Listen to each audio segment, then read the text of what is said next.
managing your money so that you have enough to pay your bills on time, buy things you need, and spend money on activities you enjoy is an important part of your financial health.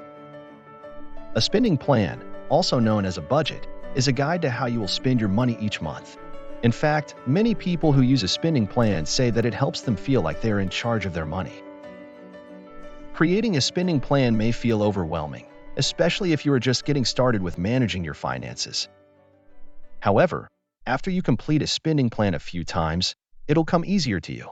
A good spending plan will help you compare your income, which is the money you make or receive, to your expenses, which are things you spend money on.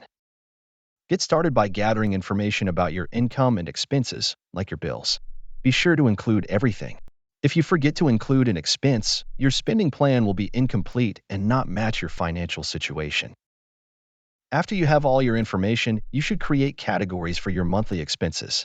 Expenses are things you spend money on, like food, utilities, and transportation. For example, if you spend $100 on groceries each week, then you can write $400 as your grocery expense for the month. Repeat the step with all your other expenses. There are 3 categories of expenses to include in your budget: fixed, variable, and occasional. Fixed expenses stay the same from month to month. Examples include rent or car payments.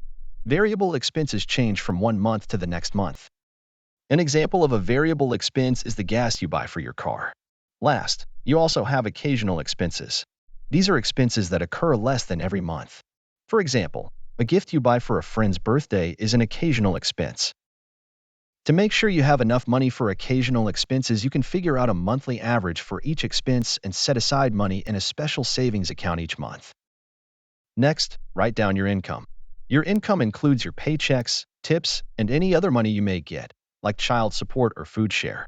Then add up your income for the month and list it as your total for monthly income. The last step is to subtract your expenses from your income. Ideally, this number should be more than 0. But in real life, it doesn't always work out that way. If it is less than 0, you are spending more money than you are making.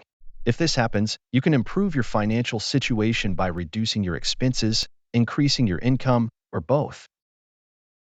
Take a look at your budget to see what you don't need or what you can spend less on.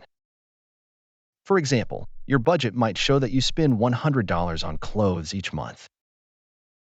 You might decide you can spend $50 on clothes and use the rest of the money to pay bills or save.